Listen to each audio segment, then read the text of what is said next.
Petruchio, I shall be your benvenuto. No, no, they're good. Whatever that is. Yeah.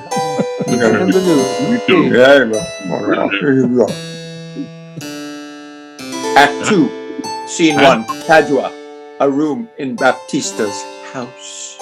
Good sister, wrong me not, nor wrong yourself, to make a bondsmaid and a slave of me. That I disdain, but for these other gods, unbind my hands. I'll pull them off myself, yea, all my raiment to my petticoat, or what you will command me will I do. So will I know my duty to my elders. Of all suitors, here I charge thee, tell, whom thou lovest best, see thou dissemble not. Believe me, sister, of all the men alive, I never yet beheld that special face, which I could fancy more than any other. Minion, thou liest! 'Tis not Horensio. If you affect him, sister, here I swear I'll plead for you myself, but you shall have him. Oh then, belike, you fancy riches more. You will have Gremio to keep you fair. Is it for him you do envy me so? Nay, then you jest, and now I well perceive you have but jested with me all this while. I prithee, sister Kate, untie my hands. If that be jest, then all the rest was soap.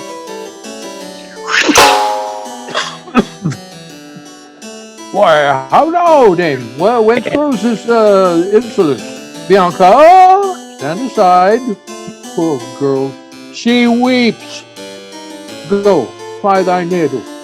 Meddle not with her. For saying that thou hilding of a devilish spirit. Why dost thou wrong her that ne'er did wrong thee? When did she cross thee with a bitter word? Her silence flaunts me, and I'll be revenged. What? In my sight?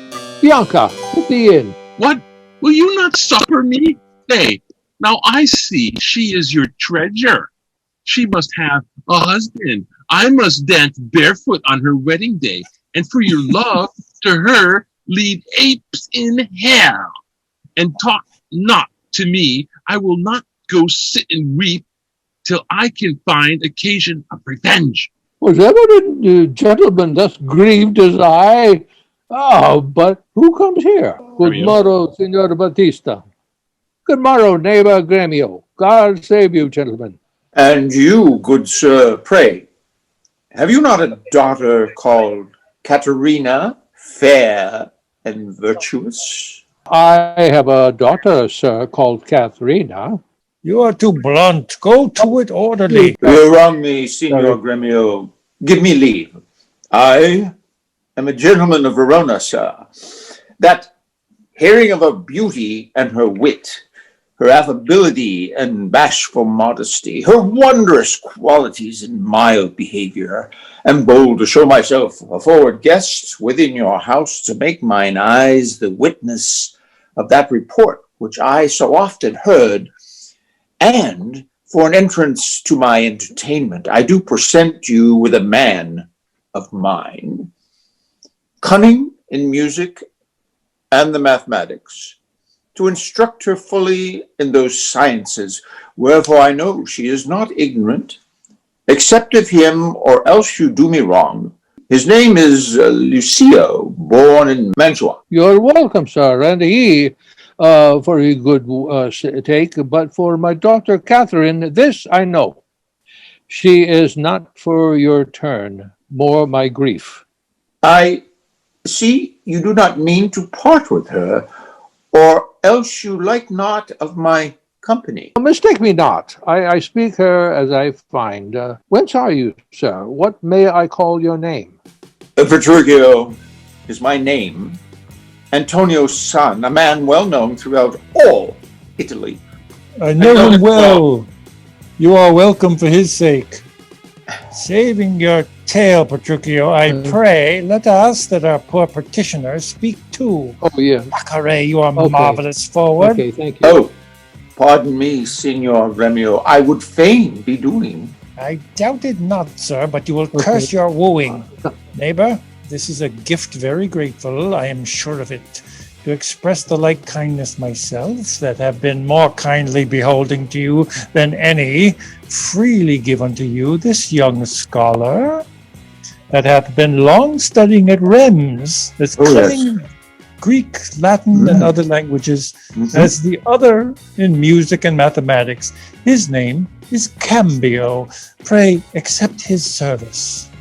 Oh, 1,000 thanks, Signor Gremio. Welcome, good Cambio. But, gentle, methinks you walk like a stranger. May I be so bold as to know the cause of your coming? Pardon me, sir, the boldness is mine own. That being a stranger in this city here, to make myself a suitor to your daughter. Unto Bianca, fair and virtuous, nor is your firm resolve unknown to me. In the preferment of the eldest sister, this liberty is all that I request, that upon knowledge of my parentage, I may have welcome amongst the rest that woo, and free access and favors as the rest. And toward the educated daughters, I here bestow a simple instrument, and this small packet of Greek and Latin books. If you accept them, then their worth is great.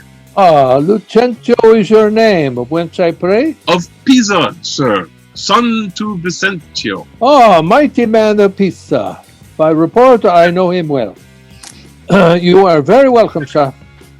Take you the lute, and you set of books, and you shall see your pupils presently. Hello, within, Sarah, lead these gentlemen to my daughters and tell them both they are their tutors. But with them, use them well. We will go walk a little in the orchard and then to dinner. You are passing welcome, and so I pray you all to think yourselves. Signor Baptista, my business asketh haste, and every day I cannot come to woo. You knew my father well, and in him me, left solely heir to all his land and goods, which I have bettered rather than decreased. Then tell me, if I get your daughter's love, what dowry shall I have with her to wife? After my death, the one half of my lands, and in possession of 20,000 crowns. And for that dowry, I assure her of her widowhood, be that she survived me in all my lands and leases whatsoever. Let specialties be therefore drawn between us, that covenants may be kept on either hand. Aye, when the special thing is well obtained, that is, her love, for that is all in all. Why, that is nothing. For I tell you, Father, I am peremptory as she proud-minded. And where two raging fires meet together, they do consume the thing that feeds their fury. Though little fire grows great with little wind, yet extreme gusts will blow out fire and all. So I to her, and so she yields to me, for I am rough and woo not like a babe. Well, mayest thou woo and be happy in thy speed. But be thou armed with some unhappy words. Aye, to the proof as mountains are for winds that shake not, though they blow perpetually. How now, my friend? Why dost thou look so pale? For fear, I promise you, if I look pale. What will my daughter prove? A good musician? I think she'll sooner prove a soldier. Iron may hold with her, but never lute. Oh, why then thou canst not break her to the ear? Why, no, for she had broke the lute to me. I did but tell her she mistook her frets and bowed her hand to teach her fingering when the most impatient devilish spirit, frets call you these, quoth she, I'll fume with them. With that word she struck me on the head, and through the instrument my pate made way, and there I stood amazed for a while, as on a pillory, looking through the lute. Well, she did call me rascal fiddler and twangling jack, with 20 such vile terms, as she had studied to misuse me so. Now, by the world, it is a lusty wench. I love her 10 times more than e'er I did. Oh, how I long to have some chat with her. Well, go with me and be not so discomfited. Proceed in the practice of my younger daughter, and she's apt to learn, and thankful for all good turns. Signor Petruchio, will you go with us, or shall I send my daughter Kate to you? I pray you do. I will attend her here and woo her with some spirit when she comes. Say that she rail, while then I'll tell her plain she sings as sweetly as a nightingale. Say that she frowns, I'll say she looks as clear as morning roses newly washed with dew. Say she be mute and will not speak a word, then I'll commend her volubility, and say she uttereth piercing eloquence. If she do bid me pack, I'll give her thanks as though she bid me stay by her a week. If she deny to wed, I'll crave the day when I shall ask the banners, and when be married. But here she comes, and now Petruchio speaks. Good morrow, Kate, for that's your name, I hear. Well, have you heard? It's something hard of hearing.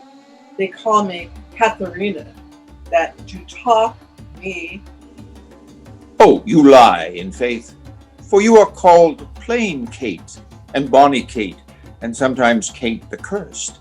But Kate, the prettiest Kate in Christendom, Kate of Kates, my super dainty Kate, for dainties are all Kates, and therefore Kate. Take this of me, Kate of my consolation, hearing the mildness praised in every town, thy virtue spoke of, and thy beauty sounded, yet not so deeply as to thee belongs. Myself am moved to woo thee for my wife. Moved! In good time, let him that moved you hither remove you hence. I know you at the first. You were a movable. Why, what's a movable? A joined stool. Thou hast hit it. Come, sit on me. Asses are made to bear, and so are you. Women are made to bear, and so are you. No such jade as you. If me, you me. Alas, good Kate, I will not burden thee, for knowing thee to be but young and light. Too light for such a swain as you ash, and yet as heavy as my weight should be. Should buzz. Well, tame and like a buzzard. Oh, slow-winged turtle, such a buzzard take thee. Aye, for a turtle as he takes a buzzard. Come, you wasp, I faith you are too angry. If I be waspish, best beware my sting. My remedy is then to pluck it out. Aye, the fool could find it where it lies. Who knows not where a wasp does wear his sting in his tail? In his tongue. Whose tongue? Yours, if you talk of tails, and so farewell. What, with my tongue in your tail? Nay, come again, good Kate, I am a gentleman. That I'll try. Whack. I swear I'll cuff you if you strike again. So may you lose your arms. If you strike me, You are no gentleman, and if no gentleman, why then no arms. A herald, Kate? Oh, put me in thy books. What is your crest? A coxcomb? A comsless cock, so Kate will be my hen. Oh, cock of mine, you crow too like a craven. Nay, come, Kate, come. You must not look so sour. It is my fashion when I see a crab. Why, he is no crab, and therefore look not sour. There is. Then show it me. Had I a glass, I would. What? You mean my face? Well, aimed of such a young one. Now, by St. George, I am too young for you. Yet you are withered. 'Tis with cares. I care not. Nay, hear you, Kate. In sooth, you skate not so. I chafe you if I tarry. Let me go. No, not a whit. I find you passing gentle. 'Twas told me you were rough and coy and sullen, and now I find report a very liar. For thou art pleasant, gamesome, passing courteous, but slow in speech, yet sweet as springtime flowers. Thou canst not frown, thou canst not look askance, nor bite the lip as angry wenches will, nor hast thou pleasures to be cross and talk. But thou with mildness entertain thy wooers, with gentle conference, soft and affable. Why does the world report that Kate doth limp? Oh, slanderous world! Kate's, like the hazel twig, is straight and slender, and as brown in hue as hazelnuts, and sweeter than the kennels. Oh, let me see thee walk. Thou dost not halt. Go, fool, and whom thou keepest command. Did ever Diane so become a grove, as Kate this chamber with her princely gate? Oh, be there, Diane, and let her be Kate, and let Kate be chaste and Diane sportful. Where did you study all this goodly speech? Oh, it is extemporary, from my mother's wit. Ah, witty mother, witless else her son. Am I not wise? Yes, keep you warm. Mary, so I mean, sweet Katharina, in thy bed. And therefore, setting all this chat aside, thus in plain terms, your father has consented that you shall be my wife. Your dowries agreed on, and will you, nill you, I will marry you. Now, Kate, I am a husband for your turn. For by this light whereby I see thy beauty that doth make me like thee well, thou must be married to no man but me. For I am he am born to tame you, Kate, and bring you from a wild Kate to a Kate conformable as other household Kates. Here comes your father. Never make denial. I must and will have Katharina to my wife. Now, Signor Petruchio, how speed you with my daughter? Oh, how but well, sir, how but well. It were impossible I should speed amiss. Why, how now, daughter Catherine, in your dumps? Call you me daughter? Now I promise you, you have showed a tender fatherly regard. To wish me wed to one half lunatic, a madcup ruffian, and a swearing jack. That thinks with oaths to face the matter out. Father, 'tis thus, yourself and all the world that talked of her have talked amiss of her. If she be cursed, it is for policy. For she's not forward, but modest as the dove. She is not hot, but temperate as the morn. For patience she will prove a second Brisel, and Roman Lucrece for her chastity. And to conclude, we have agreed so well together that upon Sunday is the wedding day. I'll see thee hanged on Sunday first. Hark, Petruchio. She says she'll see thee hanged first. Is this your speeding? Nay then, good night, our part. Be patient, gentlemen. I choose her for myself. If she and I be pleased, what's that to you? 'Tis bargain twixt us twain, being alone, that she shall be cursed in company. I tell you, 'tis incredible to believe how much she loves me. Oh, the kindest Kate. She hung about my neck and kissed, and so vied so fast, protesting oath and oath, that in a twink she won me to her love. Oh, you are novices. 'Tis a world to see how tame when men and women are alone.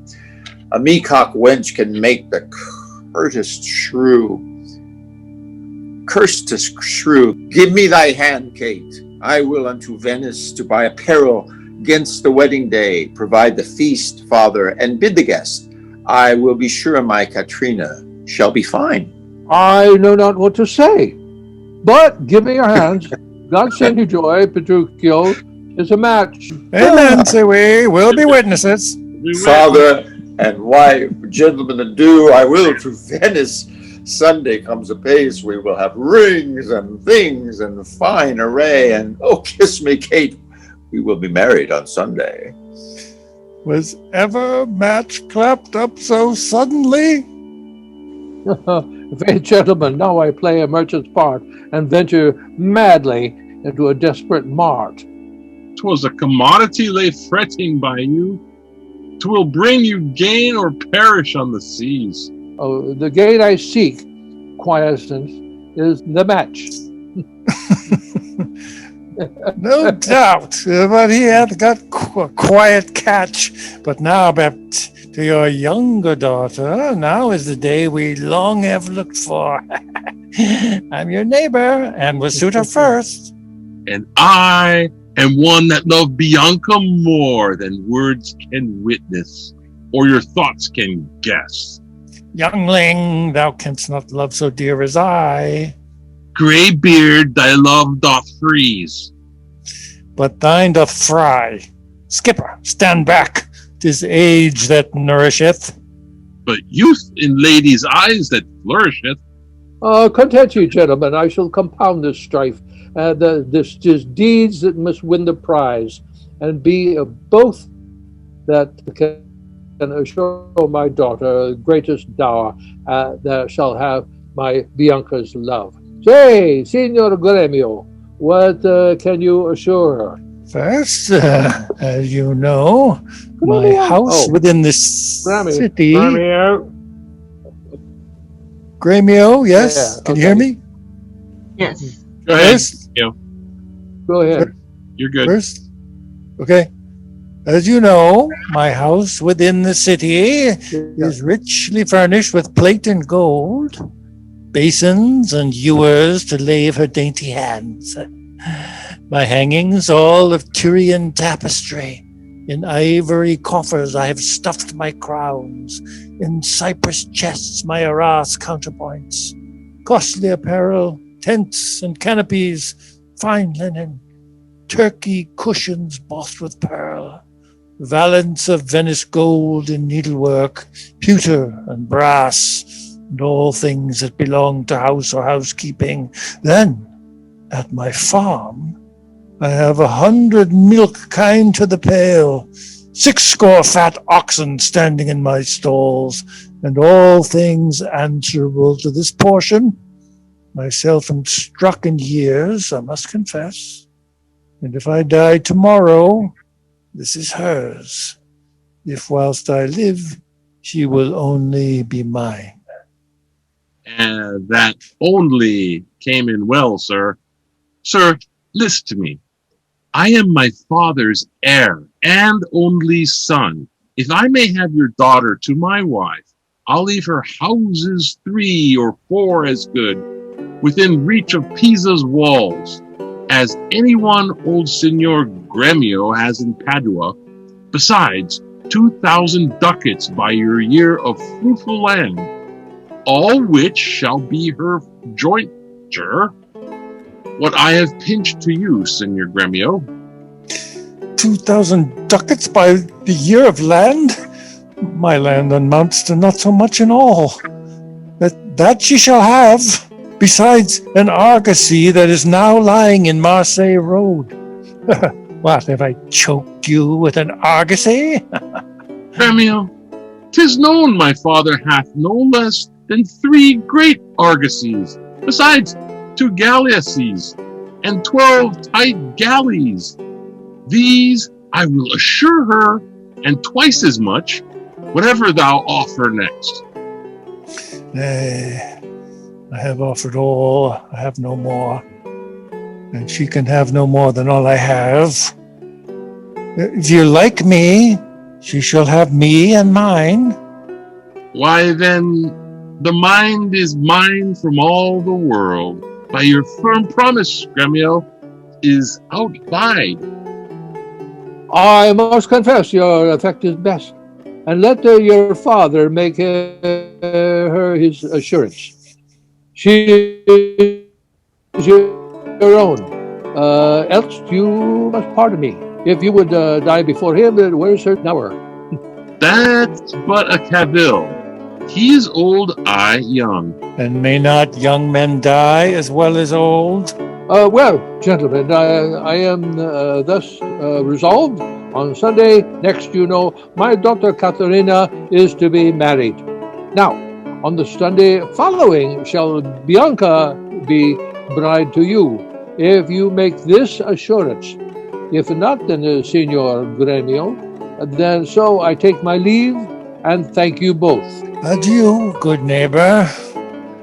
Now I fear thee not, sirrah, young gamester. Your father were a fool to give thee all, and in his waning age set foot under thy table. Tut, a toy. An old Italian fox is not so kind, my boy. A vengeance on your crafty withered hide. Yet I have faced it with a card of 10. 'Tis in my head to do my masters good. I see no reason but supported Lucentio. Get thee a father called supposed Vicentio. And that's a wonder. Fathers commonly do get their children. But in this case of wooing, a child shall get a sire, if I fail not of my cunning. Act 3.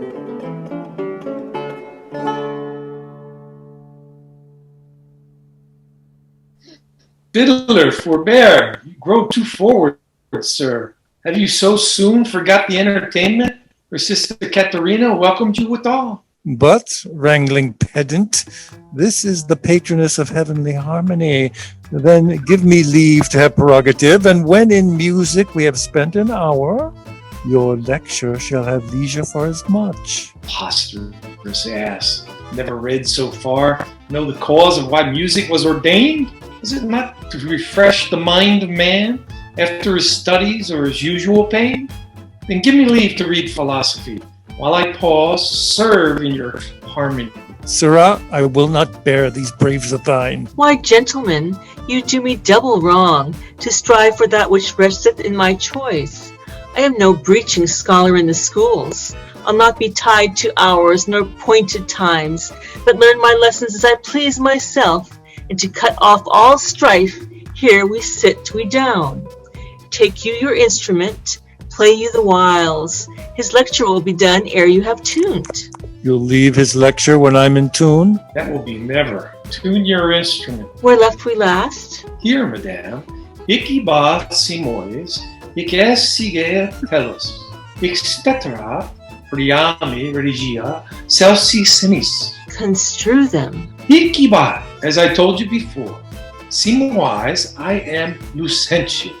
Ik est son unto Vincencio of Pisa. Sige telos. Disguised thus to get your love. Etc. And that Lucentio that comes a wooing. Priami is my man Tranio, regia, bearing my port, Celsisanis, that we might beguile the old pantaloon. Madam, my instrument's in tune. Let's hear. Oh, fie, the treble jars. Spit in the hole, man, and tune it again. Now let me see if I can construe it. Hic ibat simos, I know you not. Hic estelia telus, I trust you not. Hic sterat priami, take heed he hear us not. Regia presume not, Celsia sinis despair not. Madam, 'tis now in tune. All but the bass. The bass is right. 'Tis the bass knave that jars. How fiery and forward this pedant is. Now for my life the knave doth court my love. Pediscule, I'll watch you better yet. In time I may believe, yet I mistrust. Mistrust it not, for sure. Icetes was Ajax, called so from his grandfather. I must believe my master, else, I promise you, I should be arguing still upon that doubt. But let it rest. Now, Licio, to you. Good masters, take it not unkindly, pray, that I have been thus pleasant with you both. You may go walk and leave me leave a while. My lessons make no music in 3 parts. Are you so formal, sir? Well, I must wait and watch withal, for but I be deceived our fine musician groweth amorous. Madam, before you touch the instruments to learn the order of my fingering, I must begin with rudiments of art to teach you gamut of a briefer sort, more pleasant, pithy, and effectual than hath been taught by any of my trade. And there it is in writing, fairly drawn. Why, I am so past my gamut long ago. Yet read the gamut of Horensio. Gamut. I am the ground of all accord. A. Re. To plead Hortensio's passion. B. Me. Bianca, take him for thy lord. C. Fa. Ut. That loves with all affection. D. Sol. Re. 1 clef, 2 notes have I. A la me. Show pity or I die. Call you this gamut? Tut, I like it not. Old fashions please me best. I am not so nice to try to change true rules for old inventions. Mistress, your father prays you leave your books and help to dress your sister's chamber up. You know tomorrow is the wedding day. Farewell, sweet masters both. I must be gone. 8th, mistress. Then I have no cause to stay. But I have cause to pry into this pedant. Methinks he looks as though he were in love. Yet, if thy thoughts, Bianca, be so humble to cast thy wandering eyes on every stale, seize thee that list. If once I find thee ranging, Horensio will be quit with thee by changing. Act 3, Scene 2. Pedro before Baptista's house. Signor Lucentio, this is the appointed day that Katharina and Petruchio should be married. And yet we are not of our son-in-law. What will be said? What mockery will he be to one the bridegroom when the priest attends to speak the ceremonial rites of marriage? Who says, Lucentio, to this shame of ours? No shame but mine. I must forsooth be forced to give my hand opposed against my heart unto a mad brain wooed by, full of spleen, who wooed in haste and means to wed at leisure. I told you, he was a frantic fool, hiding his bitter jests and blunt behavior, and to be noted for a merry man. He'll woo 1,000, point the day of marriage, make a feast, invite friends, proclaim their banns. Youth never means to wed where he hath wooed. Now must the world point at poor Katharina and say, lo, there is a mad Petruchio's wife. If it would please him, come and marry her. Patience, good Katharina, and Baptista too. Upon my life, Petruchio means but well. Whatever fortune stays him for his word, though he be blunt, I know him passing wise. Though he be merry, yet withal he's honest. Would Katharina had never seen him though? Go, girl! I cannot blame thee now to weep, for such an injury would vex a very saint, and much more shrew than thy impatient aunt Gilbert. Master, news, old news, such news as you never heard of. Is it new and old too? How may that be? Why, it is not news to hear of Petruchio's coming. Is he come? Why, no, sir. Well, what then? He is coming. When will he be here? When he stands where I am and he sees you there.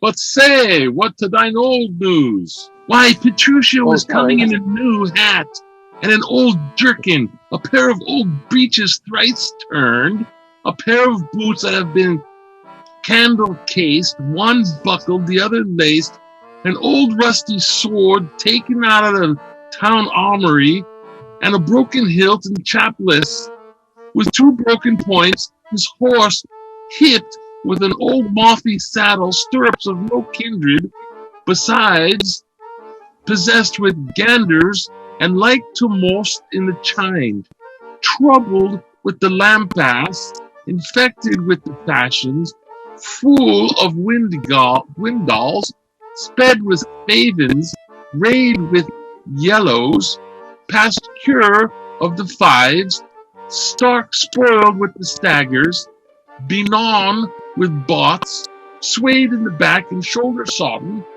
ne'er leg before, and with half-checked bit and head stall of sheep leather, which, being restrained to keep him from stumbling, hath been often burst and now repaired with knots, one girth 6 times piece with a woman's crupper for velcro, which hath 2 letters for her name fairly set down in studs, and here and there pierced with packthread. Who comes with him?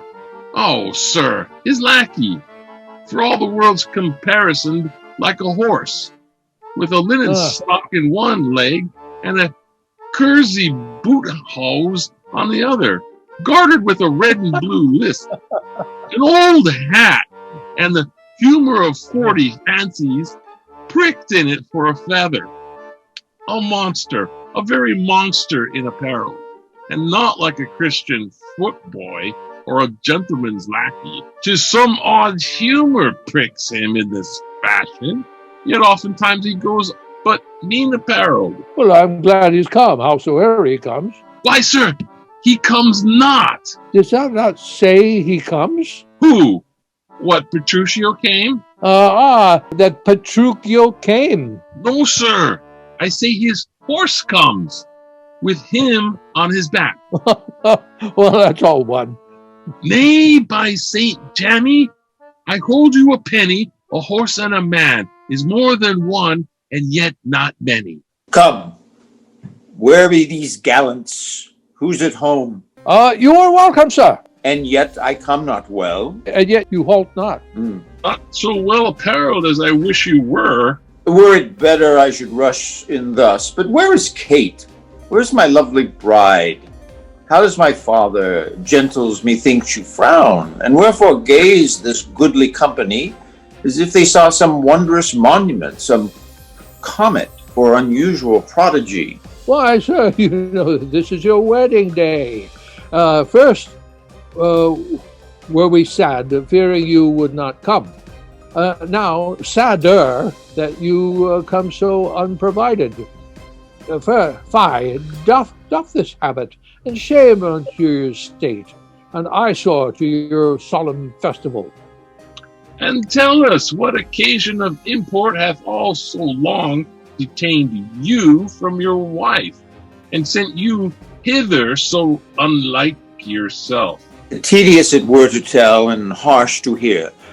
Suffices, I am come to keep my word, though in some part enforced to digress, which at more leisure I will so excuse, as you shall well be satisfied withal. But where is Kate? I stay too long from her. The morning wears, 'tis time we are at church. See not your bride in these unreverent robes. Go to my chamber, put on clothes of mine. Not I, believe me, thus I'll visit her. But thus I trust you will not marry her. Good sooth, even thus. Therefore, hath done with words. To me she's married, not unto my clothes. Could I repair what she will wear in me, as I can change these poor accoutrements? 'Twere well for Kate and better for myself. But what a fool am I to chat with you, when I should bid good morrow to my bride and seal the title with a lovely kiss. He has some meaning in his mad attire. We will persuade him, be it possible, to put on better ere he go to church. Well, I'll after him and see that the event of this. But to her love cornereth us to add her father's liking, which to bring to pass, as I before imparted to your worship, I am to get a man, wherever he be, tis it skill not much. We'll fit him to our turn, and he shall be Lucentio of Pisa, and make assurance here in Padua of greater sums than I have promised. So shall you quietly enjoy your hope. I'm marry sweet Bianca with consent. Were it not that my fellow schoolmaster doth watch Bianca's steps so narrowly, 'twere good, methinks, to steal our marriage, which once performed, let all the world say no. I'll keep my own, despite of all the world. That by degrees we mean to look on to, and watch our vantage in this business. We'll fetch or reach the graybeard Gremio, the narrow prying father Minola, the quaint musician amorous Licio, and for all my masters Lucentio. Signor Gremio, came you from the church? As willingly as ere I came from school. And is the bride and bridegroom coming home? A bridegroom, say you? 'Tis a groom indeed, a grumbling groom, and that the girl shall find. Cursed her then she? Why, 'tis impossible. Why, he's a devil, a very fiend. Why, she's a devil, the devil's dam. She's a lamb, a dove, a fool to him. I'll tell you, Sir Lucentio, when the priest should ask if Katharina should be his wife, "Aye, by Gog's wounds," quoth he, and swore so loud that, all amazed, the priest let fall the book, and as he stooped again to take it up, the mad-brained bridegroom took him such a cuff that down fell the priest and the book and the book and the priest. "Now take them up," quoth he, "if any list." What said the wench when he rose again? Trembled and shook, for why he stamped and swore as if the vicar meant to cozen him. But after many ceremonies done, he calls for wine. "A health," quoth he, as if he had been aboard carousing to his mates after a storm. Quaffed off the muscatel and threw the sops all in the sexton's face, having no other reason but that his beard grew thin and hungrily, and seemed to ask him sops as he was drinking. This done, he took the bride about the neck and kissed her lips with such a clamorous smack that at the parting all the church did echo. And I, seeing this, came thence for very shame. And after me, I know the rout is coming. Such a mad marriage never was before. Hark, hark, I hear the minstrels play. No, parting is such sweet sorrow. Adieu, my friends. Thank you so much. Please invite me back, and please give my best to Jim if you see him. Yes, Okay. we'll keep tabs and we'll let you know. Thanks, Richard. All right. Aloha. Let us know when Romeo and Juliet happens. Nice to meet you. Glad All you right, were- take care, everybody. Be glad you were safe. here. All right, Glad you were bye-bye. Bye-bye. Night. Okay, Petruchio, Act 3. Who? How about I'll do it Yeah. I'll do it, and then you guys can have the next act and the next act. We'll pass him along, yeah. Pass it along. Okay. Gentlemen and friends, I thank you for your pains. I know you think to dine with me today, and have prepared great store of wedding cheer, but so it is, my haste doth call me hence, and therefore here I mean to take my leave. It's possible you will away tonight. I must away today, before night come. Make it no wonder, if you knew my business, you would entreat me rather go than stay. And honest company, I thank you all that have beheld me give away myself to this most patient, sweet, and virtuous wife.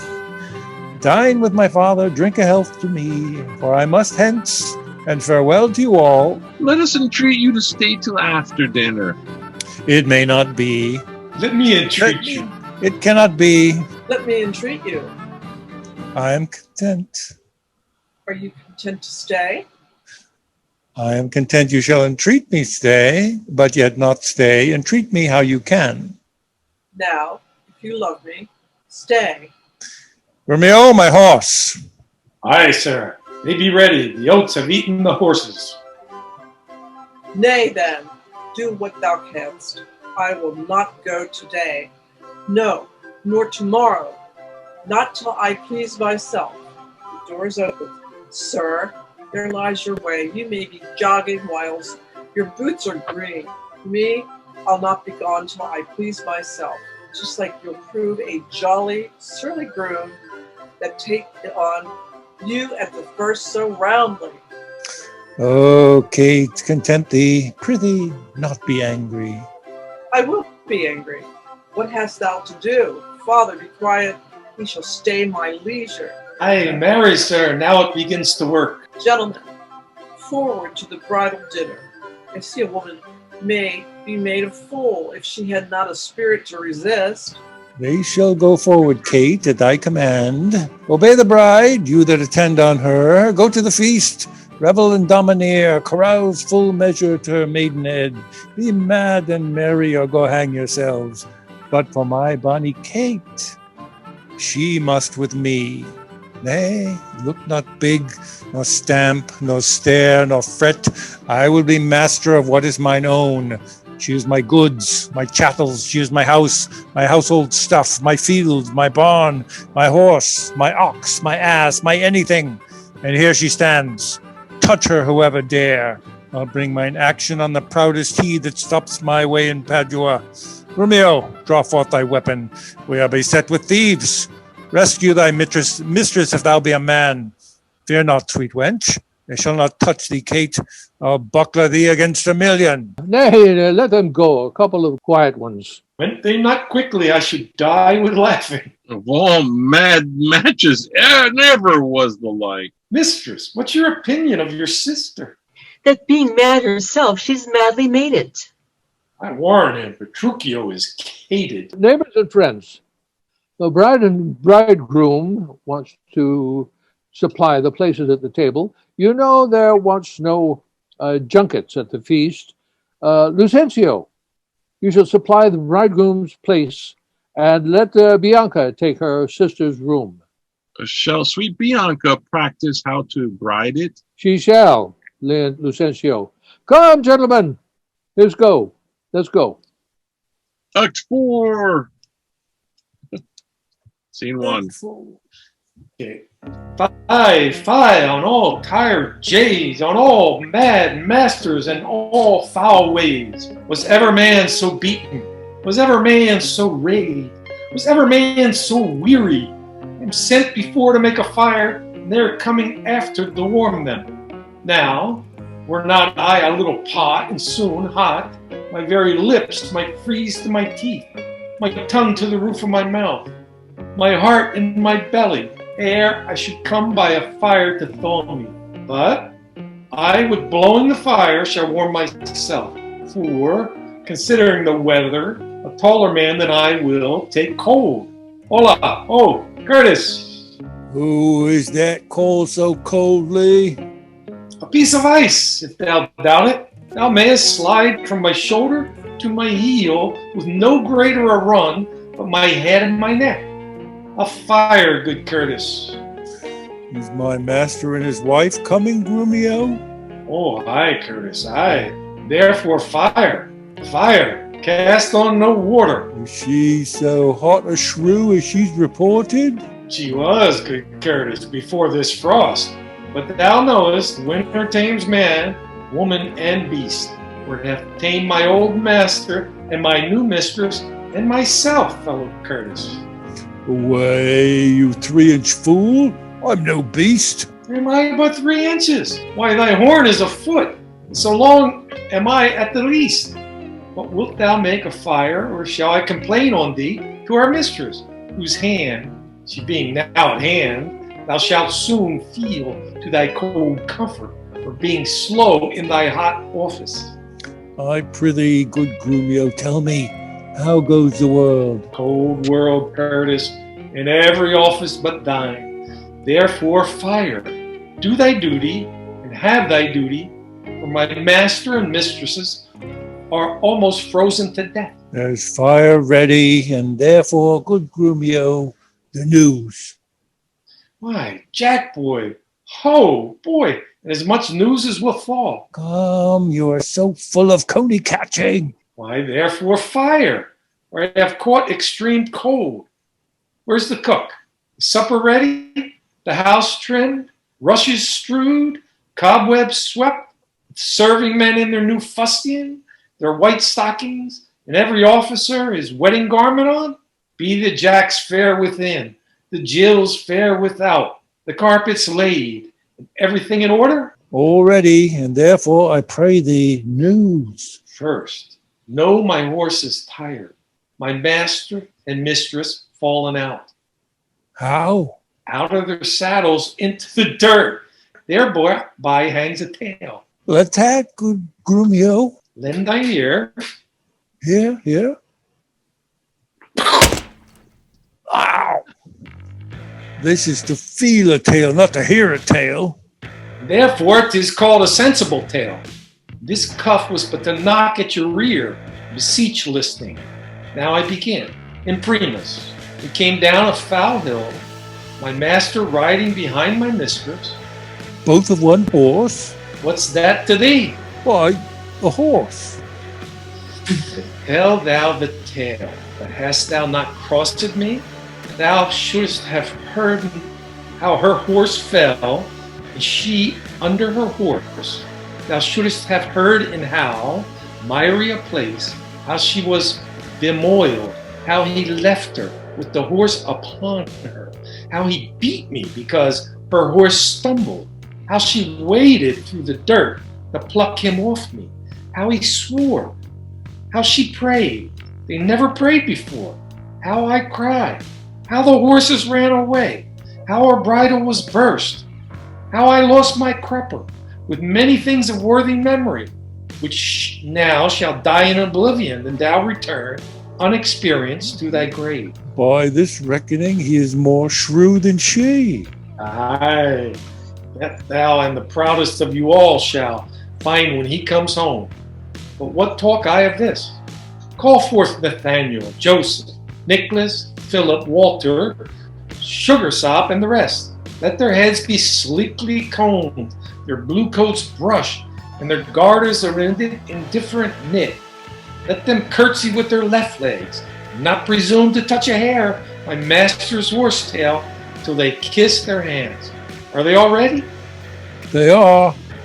Call them forth. You hear? Ho! You must meet my master to countenance my mistress. Why, she had a face of her own. Who knows not that? Now, it seems, it calls for company to countenance her. I'll call them forth to credit her. Why, she comes to borrow nothing of them. Welcome home, Gremio. Oh no, Grumio! What, Romeo? Fellow Grumio. Oh, now, old lad. Welcome you. How now, you? What, you, fellow, you? And thus much for greeting. Now, my spruce companions, is all ready and all things neat. All things is ready. How near is our master? In a hand, lighted by this, and therefore be not cock's passions. Silence. I hear my master. Where be these knaves? What, no man at the door to hold my stirrup, nor take my horse? Where's Nathaniel? Gregory? Philip? Here, sir. Here, sir. Here, sir. Here, sir. Here, sir. Here, sir. Here, sir. You logger-headed, unpolished grooms. What? No attendance? No regard? No duty? Where is the foolish knave I sent before? Here, sir, as foolish as I was before. You peasant swain, you whoreson malt horse drudgel? Did I not bid thee meet me in the park, and bring along these rascal knaves with thee? Nathaniel's coat, sir, was not fully made. Gabriel's pumps were all unpinked in the heel. There's no link to color Peter's hat. Walter's dagger was not come from sheathing. There were none fine but Adam, Ralph, and Gregory. The rest were ragged, old, and beggarly.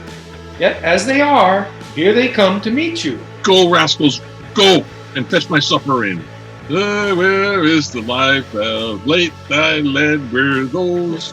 Sit down, Kate, and welcome. Sound, sound, sound, sound.